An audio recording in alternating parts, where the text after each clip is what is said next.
As it comes to stroke, interventional care is still somewhat limited to extremely few centers. While we can administer the clot-busting medications here in the right setting, interventional techniques, including actually going into the brain with tiny catheters and other techniques to go in, require neurointerventional training, means specific training, spending enormous amount of time going into the brain and doing that. As cardiologists, of course, our scope of getting in and doing all that is somewhat limited, while we end up doing carotid stenting and more of a preventive attribute. It is not so much an intervention for stroke itself. Talking about stroke, we talked about the signs and symptoms of heart attack and heart disease in general, and the varying risk factors in men and women. How about stroke, the other big one that we are talking about tonight? What are the signs and symptoms you worry about in the so-called mini strokes and strokes, and what do you really train your patients to look for?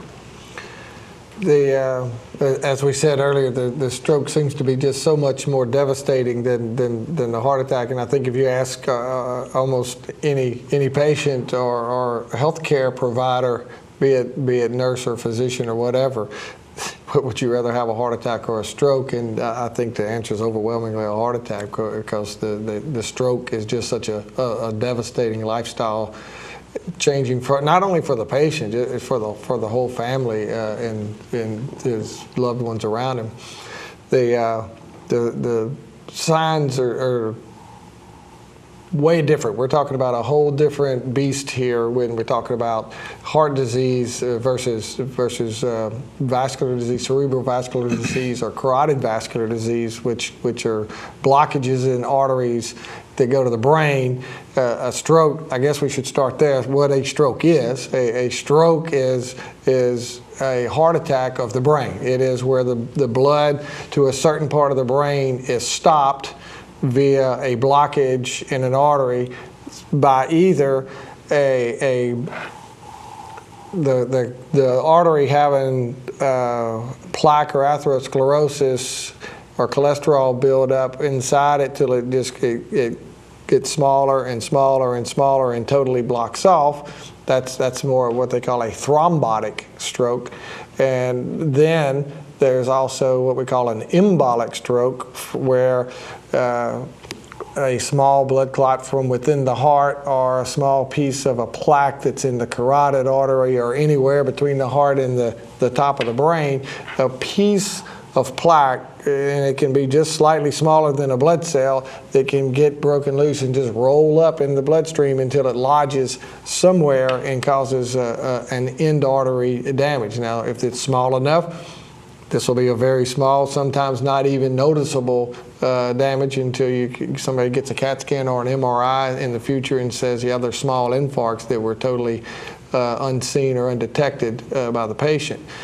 But what we worry about are the larger ones, the middle cerebral artery that's lower down, because of course the further down in the bloodstream that the blood gets blocked, either from thrombosis or from emboli, the larger the area of damage distally. It's like a river. If you dam it up at the very beginning, you don't have a lot of backwater, but if you dam it up at the end, you're going to have a lot of watershed. So, and we talk about watershed areas of stroke in that same way, the amount of tissue that's at risk, and so that's a little bit on strokes, what they are, what two of the main types. Then another type is the hemorrhagic stroke, where we actually bleed into the brain, and it's not necessarily an arterial blockage type of problem at all. It's more of an arterial weakness where the blood bleeds into the brain, and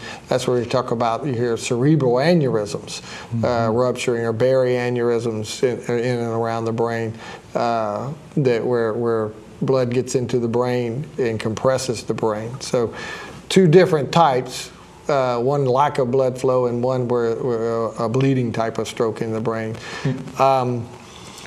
The signs, boy, that's another topic that we could spend an hour on. Again, Generally, we're talking about unilateral signs, lateralizing signs, meaning that one side of the body is affected as opposed to both sides of the body is affected. One hand that is weak. I hear so many times of people talking about their morning cup of coffee. They have the cup of coffee in their hand and they just drop it. They can't hold their cup anymore, and they just lose function, not complete function, but enough to something that subtle. Or they can't get the spoon and stir coordinated because of the a motor weakness in the arm, which the other arm is perfectly fine. Facial numbness, which is limited to just one side of the face, or facial drooping. Of course, obviously, big signs that can't be missed was when the whole side of the body gets affected. A total loss of leg function and arm function together, things like that. But fortunately, in a stroke, sometimes that you hear what we call a TIA, or the mini stroke, is a transischemic attack where you get the symptom and it's like the blood flow stops for a little while, but somehow the body overcomes that and gets blood around or through the blockage. The body has its own little clot dissolver enzymes, maybe lyse the clot itself and reestablish flow within enough time that it did not cause permanent damage to that part of the brain, and the function recurs. So there's a stuttering symptom of weakness, the same things we talked about before, but it kind of comes and goes. And that's a classic sign that says you need to get seen really fast to get checked as for other reasons why. And there's many more. Definitely. I think, as you said, there are like umpteen number of signs. Certainly this kind of TIA or transient ischemic attack or a so-called mini stroke serves as a warning that something larger is about to come. And typically, it just is a warning stroke. So as soon as a person has a slight little weakness or numbness that has resolved within a matter of minutes or an hour, or typically by definition within 24 hours of waxing and waning, it is not something you just forget and go home and just carry on with your business. And typically when that happens, if you are of a certain age or irrespective of the age, it is very, very important when that resolves to immediately seek medical attention in order to just have that basic preliminary screening, and be it whether you're an internist or whether it's an emergency room visit. If it is completely resolved, of course you have time. You could probably take an aspirin, chewable aspirin, visit your family physician early in the morning. Or if it is persistent, or if it is a dense deficit, such as talking about the deficits, we can talk about confusion, sudden onset of confusion, sudden onset of inability to speak or articulate. You can think about things, but you cannot come out and actually say it as what you want to do. And the other one, so-called amaurosis, fugax, that we like to talk about, is this sign as though a curtain is dropping in front of your eye and there is a temporary blindness of an eye, which is very dramatic when it does happen, and it's unmistakable. When it happens and it completely resolves within a minute, that seems to be a classic sign for also a warning stroke. And and typically for strokes to leave anybody permanently blind is somewhat uncommon, but this temporary blinding sensation, like a curtain descending in front of your eye, is a very classic sign. And of course, weakness, gross weakness, or if you get up and you cannot walk, you're dragging your foot,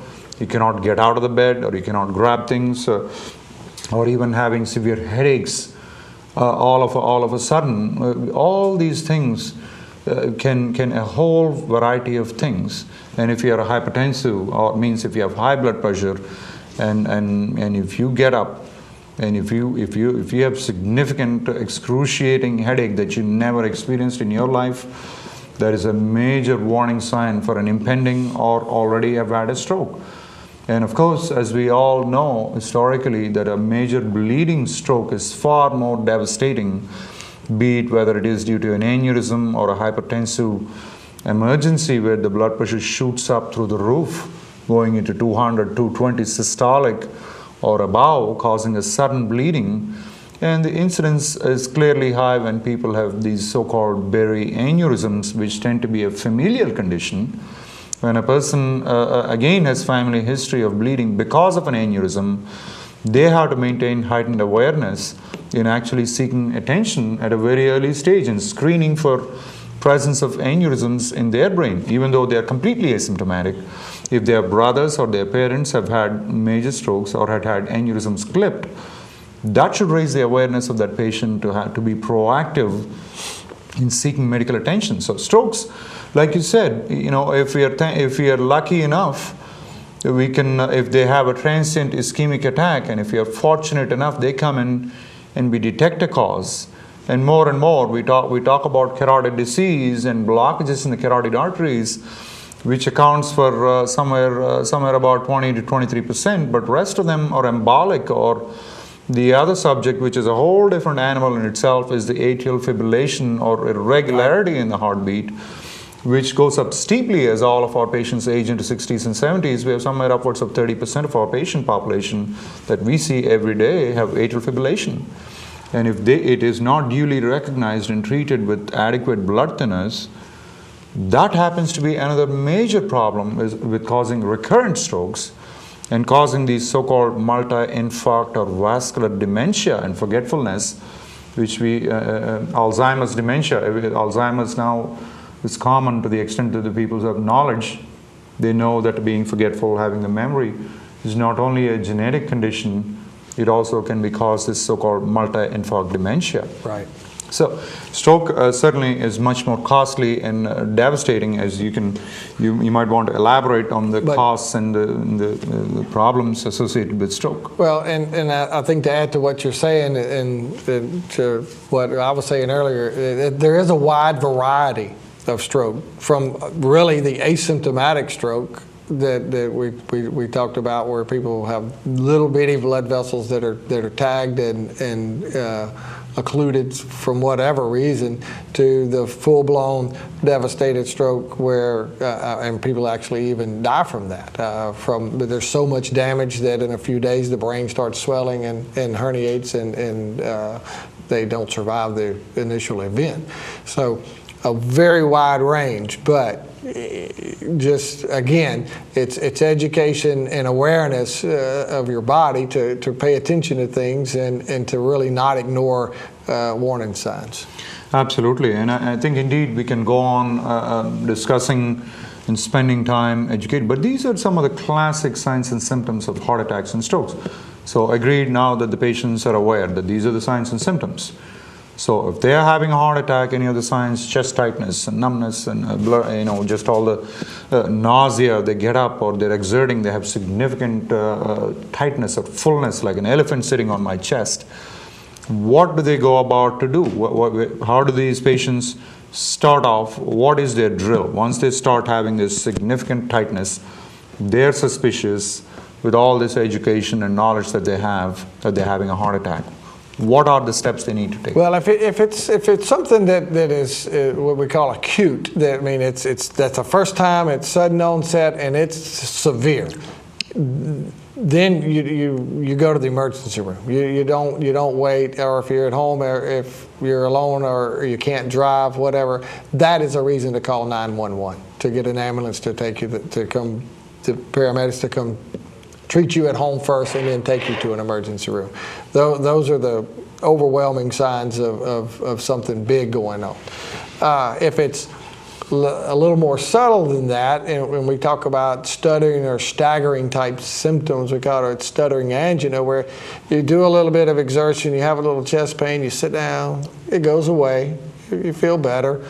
You get up, move around. The next day, same thing occurs or you notice it occurring with a little less activity.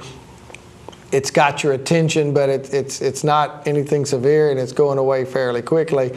That is something that should obviously be seen very soon in the office. It does not necessarily. You can go to the emergency room for that, but it can also be seen in the office. We see that day in and day out of people with chest pain, and from there we ensue with a workup, which usually the first thing includes an EKG. Whether you're coming to the office or whether you're going to the emergency room, you get an EKG. That's pretty much first and foremost, especially in the ER. That's one of the first things they do, and again, in the ER,